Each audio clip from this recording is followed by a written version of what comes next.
This is the main stream content creators. जब आपने ये शुरू किया था तो क्या आपने इस उद्देश्य से शुरू किया था कि आप बदलाव के बारे में, ट्रांसफॉर्मेशन के बारे में बात करेंगे? कि आपको घूमना है और सारी चीज़ें देखनी है, अपने देश को जानना है, तो उनको हम अपने स्टोरी टेलिंग से सामने लाते हैं लोगों के। तो हेरिटेज, कल्चर और हिस्ट्री को रिपीट करना कितना जरूरी है? जो नई जनरेशन के हैं वो बहुत सारी चीज़ें जानते ही नहीं है। किस चीज पर आप ज्यादा फोकस करते हैं? अनएक्सप्लोर्ड प्लेसेस थी जिनको ज़रूरत है कि मतलब प्रमोशन मिले और वहाँ पे ज़्यादा टूरिज्म बढ़े। क्यों आपको ये लगता है कि ये लोगों को सुनना जरूरी है? आई फील रिस्पॉन्सिबल कि अगर मुझे मिली है तो मैं लोगों तक वो पहुंचा सकूं एंड उसमें ऐसे मैसेजेस हो जिससे कुछ बेहतर हो सके। कितना जरूरी हो जाता है रील्स या सोशल मीडिया को इस्तेमाल करके कि हमको कल्चर प्रमोट करना है? लेवल पे दिखाना चाहते हैं तो प्रेजेंट टाइम में हम सोशल मीडिया के ज़रिए काफ़ी उसको प्रमोट कर सकते हैं।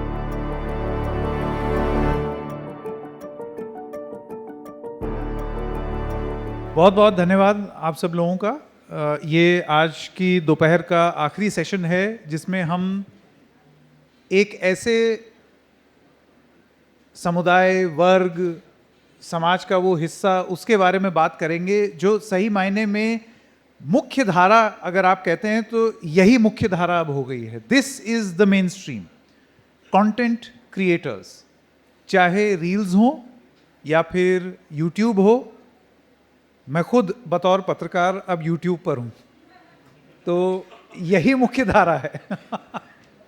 तो आप लोगों का बहुत बहुत स्वागत। किस तरीके से ट्रांसफॉर्मेशन, बदलाव और बदलाव की बात सोशल मीडिया के इस्तेमाल से की जा सकती है एक सकारात्मक संदेश देने के लिए, आज हम उस पर चर्चा करेंगे। सबसे पहले मैं अनमोल द्विवेदी जी आपके साथ शुरू करना चाहता हूं। ख़ास तौर से उत्तर प्रदेश के बारे में बात करेंगे क्योंकि यहाँ आप लोग जितने भी लोग यहाँ एकत्रित हैं, सब उत्तर प्रदेश को प्रमुखता से आप हाईलाइट करते हैं। अनमोल जी, मैं आपसे ये जानना चाहता हूँ कि जब आपने ये शुरू किया था तो क्या आपने इस उद्देश्य से शुरू किया था कि आप बदलाव के बारे में, ट्रांसफॉर्मेशन के बारे में ही बात करें, या ये बस हो गया? नहीं, ये शुरू तो ऐसे नहीं हुआ था। मतलब बतौर, जैसे मैं एक प्राइवेट जॉब में अभी भी हूँ, ठीक है, तो एक वो था कि नहीं, मेरे को एक जैसे एक ट्रैवल का वो रहता है कि आपको घूमना है और सारी चीज़ें देखनी है, अपने देश को जानना है, तो उसी तरह से ये शुरू होना था। बट वो कहते नहीं है, कॉरपोरेट जॉब के चक्कर में आप उतना आपको टाइम नहीं मिलता और सारी चीज़ें, तो इसलिए फिर ये सोचा गया कि नहीं, ये काम करते हैं कि अपना ही शहर बहुत अच्छे से घूमते हैं। और फिर ये जर्नी शुरुआत हुई लखनऊ से, और उसके बाद फिर हमने और जगह को जानना शुरू किया। और आज के मतलब जो भी हमारे यूपी के काफ़ी इवेंट्स और वो सारी चीज़ें, तो उनको हम अपनी स्टोरीज़ और अपने स्टोरी टेलिंग से सामने लाते हैं लोगों के। विवेक मौर्य जी, मैं आपसे ये जानना चाहता हूँ कि आपकी कुछ रील्स देखी जिसमें ट्रू टू यूपीज़ जो मिजाज एक रहता है बाहर के लोगों का, उसमें भौकाल कोशंट बहुत है। तो ये सोच करके बनाया या ये है पर्सनालिटी में है कि थोड़ा सा? मुझे पहले से ही ट्रैवल करना काफ़ी ज़्यादा पसंद था, तो अलग अलग जगह पर जाते हैं, वहाँ पर का एक्सपीरियंस मिलता है हमको, वहाँ के कल्चर के बारे में पता चलता है, तो इस वजह से स्टार्ट किया। माला पहनाई जाती है, गाड़ियों का काफिला चलता है, लगता है कि कोई आ रहा है, इसी वजह से भौकाल शब्द का प्रयोग। तो ये इंटेंशनल है या ये हो रहा है बस? नहीं, इंटेंशनल है और हो भी रहा है। हाँ। एक तरह से क्या देखते हैं आप अपनी इस यात्रा में, खास तौर से परिवर्तन अगर आप देखें तो किस तरीके का परिवर्तन आपको दिखता है जो आपको मजबूर करता है कि आप उसकी रील बनाएं?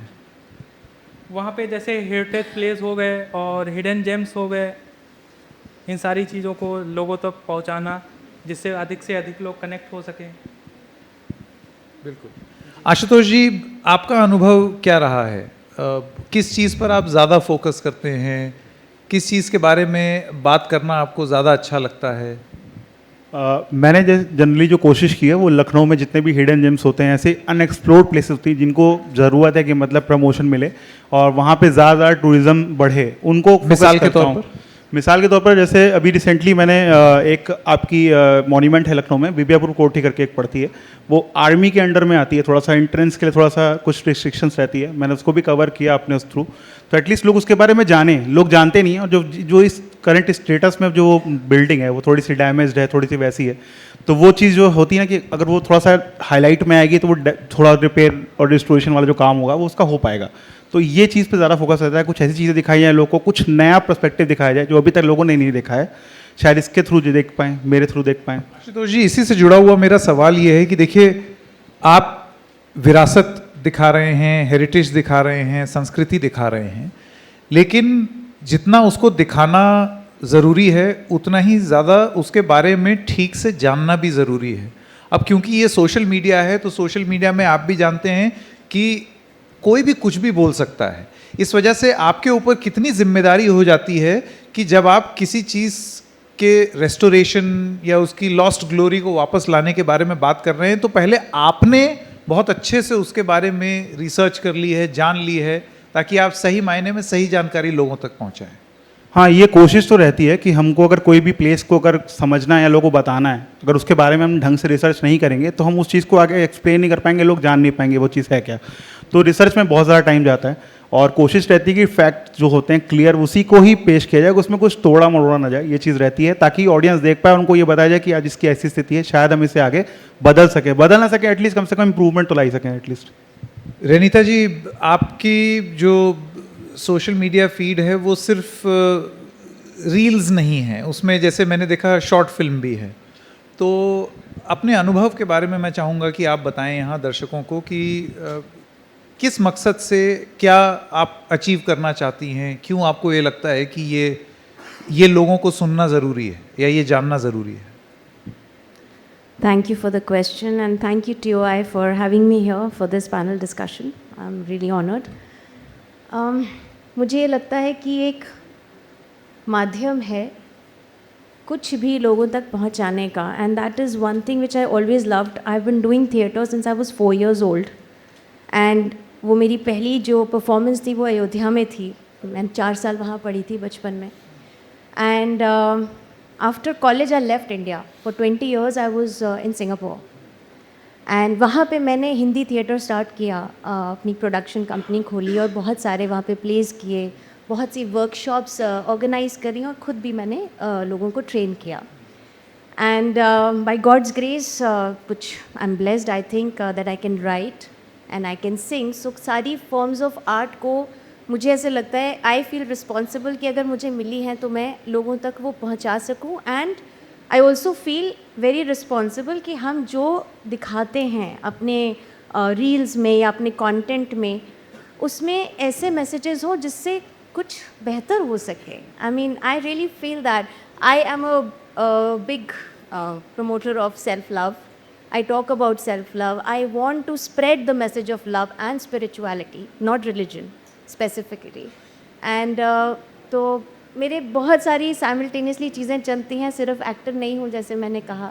तो मेरा उद्देश्य यही है कि मेरे थ्रू जितने भी लोगों तक अगर प्यार का मैसेज पहुँच सके और कुछ लोगों की ज़िंदगियाँ भी बदल सकें कि वो खुश रहना सीख जाएं, अपना ध्यान रखना सीख जाएं। So that is my purpose. And acting का तो कीड़ा, I was born with it. I love acting and by God's grace. मुझे ये बड़ा अच्छा लगा, बहुत धीरे से इन्होंने बोला, फिर बदल गई, एक्टिंग का कीड़ा बोल करके आगे बढ़ गई कि नहीं, ये शब्द जरा उचित नहीं, बिल्कुल गलत नहीं है, कान में पड़ गया। 100% है और वो जिंदगी भर रहेगा।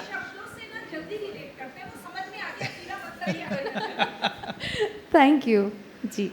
आपके और मेरे बीच में एक चीज़ और कॉमन हो गई, आपका और मेरा गृह जनपद भी एक है, फैज़ाबाद अयोध्या। अरे वाह, हाँ। बहुत बढ़िया। शौर्य कुमार जी, देखिए कितना ज़रूरी हो जाता है आपके लिए रील्स या सोशल मीडिया को इस्तेमाल करके अपने कल्चर को प्रमोट करना। ये अपने जहन में, अपने मन में ये चीज़ रखना कि हमको कल्चर प्रमोट करना है, ये कितना ज़रूरी होता है? एक्चुअली ये हमारे लिए इसलिए ज़रूरी होता है क्योंकि प्रेजेंट टाइम में जैसे देखते हैं इस समय की चीज़ें, मतलब जैसे कि बोलना चाहें, जो हमारा कल्चर है एक तरह से थोड़ा बहुत कुछ ना कुछ कहीं ना कहीं लॉस्ट था। ठीक है, काफ़ी आर्ट फॉर्म्स थे जो कि प्रेजेंट टाइम में इस समय उसको काफ़ी बढ़ावा मिला है। तो उसके बिहाफ से वो चीज़ हमारे लिए बहुत ज़रूरी हो जाती है दिखाना, जो हमारी आगे जनरेशन आ रही है उसके लिए बहुत ज़रूरी होता है। क्योंकि किसी को कुछ चीज़ें, जैसे हम यहाँ पे लखनऊ में हैं, हम अपनी लखनऊ की चीज़ें जैसे बताना चाहते हैं, तो हम प्रेजेंट टाइम में अदर सिटी में अगर दिखाना चाहते हैं या फिर कहीं ग्लोबल लेवल पर दिखाना चाहते हैं, तो प्रेजेंट टाइम में हम सोशल मीडिया के ज़रिए काफ़ी उसको प्रमोट कर सकते हैं। तो ये हमारा एक बहुत ज़रूरी भी चीज़ है। एक एक करके मैं आप लोगों से फिर से एक राउंड लूँगा। सबसे पहले अनमोल से शुरू करते हैं। अनमोल, जिम्मेदारी संस्कृति को, कल्चर को बचाने की, दिखाने की और उसको आगे बढ़ाने की, ये आप कैसे सुनिश्चित करते हैं? सर जैसे ये एक फैक्टर रहता है, और ख़ास तौर से क्योंकि आप लोग सब यूपी से आपका वास्ता है, लखनऊ, उत्तर प्रदेश, ये कितना ज़रूरी हो जाता है दिमाग में कि ये करना है, और आपने अगर ये मकसद रहा है तो क्या अब तक क्या हासिल किया है? सर कई चीज़ें हैं, जैसे एक एग्जांपल देता हूँ कि मतलब हम मान लीजिए कन्नौज गए तो एक मैंने वहाँ पर एक महल देखा था, आनंद भवन करके है, ठीक है, कि जिसको मतलब वो शायद एक तरह से कहने को पड़ा हुआ था बेकार, जिस पे कुछ नहीं हो रहा था, ठीक है। अभी उन्होंने वो प्रॉपर्टी डेवलप की, ठीक है, और उसको मतलब वो बाकायदा वैसे ही जैसे राजाओं की आप जाते हैं हॉल में फ़ोटो लगी होती है बड़ी सी, और एक वो पूरा एक उन्होंने एटमॉस्फेयर क्रिएट किया है, ठीक है। तो वो जब अगली जनरेशन देखेगी तभी उससे जुड़ पाएगी। दूसरा एग्जांपल आप ले लें कि मान लीजिए हमारे यहाँ रेजिडेंसी है, ठीक है, अभी तक लोग जाते थे कि यहाँ ये दीवारें हैं, यहाँ पे ये गोलियाँ लगी थी या ऐसा कुछ था। अभी रेजिडेंसी में क्या हो गया है कि आपका उसमें पूरा उसका नाइट में शो होता है, ठीक है, विजुअल्स के ज़रिए, ठीक है, उसको दिखाया जाता है प्रॉपर। तो ये चीज़ें हैं जो इसको आगे लेकर के जा रही हैं नेक्स्ट जनरेशन तक। विवेक, आपका अगर आप उदाहरण के माध्यम से ये बताना चाहें कि ये अनुभव किस तरीके का रहा है, कैसे आपने वो कल्चर लोगों तक पहुंचाया है। और कभी कभार ऐसा होता है कि बहुत सारी चीज़ें एग्जिस्ट करती हैं। अब जैसे रेजिडेंसी है, आज से नहीं ज़माने से है, टूरिस्ट डेस्टिनेशन भी है, लोग वहाँ जाते हैं, लेकिन आप वहाँ जा करके हो सकता है बहुत ही ऑब्वियस कोई चीज़ देख करके बताएं, जो बताना इसलिए ज़रूरी हो जाता है क्योंकि ज़रूरी नहीं है हर किसी को उसके बारे में पता हो। तो हेरिटेज, कल्चर और हिस्ट्री को रिपीट करना कितना ज़रूरी है, ये ना मान के आप बैठें कि ये तो पता ही होगा लोगों को। नहीं, बहुत सारे लोग जो नई जनरेशन के हैं वो बहुत सारी चीज़ें जानते ही नहीं हैं, या जो लखनऊ के बाहर के हैं या यूपी के बाहर के हैं लोग, वो लोग जो है यहाँ के कल्चर को उस तरीके से नहीं जानते हैं। तो हमको कंटेंट क्रिएटर के तौर पर हम उसको स्टोरी टेलिंग के माध्यम से उसको प्रमोट करते हैं, और वहाँ के कल्चर को, वहाँ के फूड को, वहाँ के हेरिटेज प्लेस को बताते हैं कि यहाँ पे ये सुविधा है, ये चेंजेस हुआ है, इस टाइप से। आशुतोष जी, मैं चाहूँगा आप भी कुछ उदाहरण के माध्यम से, जैसे कि अभी थोड़ी देर पहले अनमोल जी ने बताया, क्या आपने एक्सपीरियंस किया कुछ, अगर आप अपने कंटेंट में आपने क्या पाया, क्या चीज़ आपको अनोखी लगी? जैसे भी एग्जांपल ही लेता हूँ, जैसे मैंने भी रिसेंटली अपने एक पेज पे सीरीज़ चला रहा हूँ, कुछ मंदिर के कुछ एक्सप्लोर कर रहा हूँ। तो अभी रिसेंटली मैं विजिट किया था लखनऊ से अप्रॉक्सीमेटली 45 किलोमीटर्स के आसपास एक प्लेस पड़ती है, भवरेश्वर करके मंदिर है, वो निगोहा में पड़ता है। तो वो भी मतलब एक तरीके से एक्सप्लोर्ड है, लेकिन कुछ चीज़ें होती हैं कि जैसे वहाँ पे देख के लगता है कि कुछ चीज़ें सही से मेंटेन या कुछ वैसी चीज़ें नहीं है। तो कोशिश रहती है कि हाँ, मतलब उन चीज़ों को हम दिखाएं अपनी रील्स के थ्रू, और मतलब लोगों को बताएं, इन्फॉर्मेशन के साथ बताएं कि मतलब ये चीज़ें ऐसी ऐसी हैं, ऐसी ऐसी चीज़ें होती हैं। तो लोग उससे कनेक्ट भी करेंगे, नई जनरेशन एटलीस्ट कनेक्ट करेगी, हमारे रूट्स यहाँ से भी आते हैं, पहले वो चली आ रही है। तो ये नहीं कि खाली वो पहले के ज़माने में लोग थे वो सिर्फ दर्शन करके चले गए, आगे लोग नहीं आ रहे। तो अगर वहाँ जो नई जनरेशन जाएगी वो भी उससे कनेक्ट करेगी, वहाँ जुड़ेगी, और उसके इर्द गिर्द और भी तमाम चीज़ें, पूरी इकॉनमी खड़ी होगी जिसमें टूरिज़्म और भी चीज़ों का बढ़ेगा, सारी चीज़ें बढ़ेंगी। मतलब रेनिता जी, क्योंकि आपका और मेरा अयोध्या फैज़ाबाद का एक नाता निकल आया, तो मैं आप लोगों को सभी को आमंत्रित करता हूँ। मेरा जो पुश्तैनी आवास है अयोध्या में, 165 साल पुरानी संस्कृत पाठशाला, जिसके पहले अध्यापक आपको पता है कौन थे? महर्षि दयानंद सरस्वती। संस्कृत की पाठशाला है। मैं आप लोगों को सबको आमंत्रित करता हूँ। मुझे बेहद खुशी होगी अगर आप वहाँ जा करके, वो अभी भी चल रही है वो पाठशाला, तो आप वहाँ जाएं। अगर आपको लगता है कि ये इस प्रदेश की हेरिटेज और कल्चर को आगे ले जाने में आप लोगों को कुछ कंटेंट प्रोवाइड करता है, तो I will be more than happy. मैं आपसे आपका अनुभव जानना चाहता हूँ कि कल्चर को आगे ले जाने के लिए आपने ऐसा क्या किया या ऐसा क्या पाया उत्तर प्रदेश के? मुझे इंडिया वापस आए अभी 5 साल ही हुए हैं। सुनने में लगता है बहुत साल हो गए, बट ऐसे लगता है 5 साल ऐसे बीत गए। बट मुझे बहुत अच्छी अपॉर्चुनिटीज़ मिली कि मैं अभी भी हर साल मेरा फिक्स्ड है, फैज़ाबाद में एक स्कूल है जिंगल बेल्स, हमारे फैमिली फ्रेंड्स हैं उन्हीं का है, पर ऐसे कई स्कूल्स हैं छोटे छोटे गांव में भी हैं जहां मैं जाती हूं ट्रेनिंग्स करने, and specifically for women teachers. I help them learn about life skills and art and culture by using theatre techniques. तो ये मेरा एक तरीका है पे बैक करने का, या मेरी उसमें कोई ऐसी कोई खास कमाई भी नहीं होती कि मुझे बहुत बड़ा कुछ मिल रहा हो या कुछ, बट ये मेरे दिल के सेटिस्फैक्शन के लिए I love doing this, and that is my way of giving it back. बच्चों के साथ वर्कशॉप्स करना, उनको about Indian art and culture के बारे में बताना और सिखाना, so that is my way of giving back. Shaurya ji, मुझे ये बताइए कि हर चीज़ पैशन के चलते आप करें ये ज़रूरी है, लेकिन पैशन के साथ साथ अगर उसमें पैसा ना हो या कमाई ना हो तो फिर वो पैशन कुछ टाइम बाद फिर ज़रा धूमिल पड़ने लगता है या दिक्कत होने लगती है। तो इन दोनों चीज़ों को एक साथ कैसे सुनिश्चित किया जाए? सर सबसे पहले इसमें आपको फैमिली सपोर्ट होना बहुत ज़रूरी है। अगर वो नहीं है तो आपको जो है बहुत डिफ़िकल्टीज़ होंगी, क्योंकि वो एक तरह से वो प्रेशर डालते हैं कि इनकम नहीं हो रही है। सबसे मेन तो आपके लिए मेन वही है। अगर वो सपोर्ट कर रहे हैं तो फिर आप सब कुछ कर सकते हैं, ये सबसे मेन है। बाकी अपना पैशन, जैसे मैंने भी प्राइवेट जॉब करी है, ठीक है। अगर आपने लखनऊ में श्री राम टावर आप जानते होंगे, तो मैं वहाँ पे जॉब करा हूँ गणपति में, ठीक है। तो उसके बाद जो लोग यहाँ वैसे सब लखनऊ वाले ही हैं, लेकिन मोबाइल फ़ोन का हब श्री राम टावर माना जाता है, बिजली वाली शक्ति भवन के एकदम जस्ट ऑपोजिट बगल में ही है। तो मैंने वहाँ पे जॉब करी है, तो ऑलमोस्ट अगर देखा जाए मेरे 12 घंटे की जॉब होती है, ठीक है। मैं गया हूँ उस पर, अगर ट्रेनिंग है तो भी सुबह वही ट्रेनिंग के साथ साथ वापस सीधे स्टोर पे ही जाना है, घर नहीं आना है। तो उसके लिए भी मुझे बहुत वो चीज़ होता था, कभी कभार ऑलमोस्ट टाइम 13 घंटे का चला ही जाता था। तो उसके हिसाब से देखा है बहुत दिक्कत हुई, लेकिन फिर मैंने उस चीज़ को थोड़ा सा देखा अपना कि मैं क्या आगे कर सकता हूँ। फिर उसके बाद कंटेंट क्रिएशन में आ गए। फिर देन थोड़ा बहुत जब लगा कि हाँ अब वहाँ से हट के अब मैं यहाँ कर सकता हूँ, तो फिर मैंने जॉब ड्रॉप कर दी। फिर मैं फुल टाइम प्रेजेंट टाइम में ट्रैवल और कंटेंट क्रिएशन पूरा इसी में है।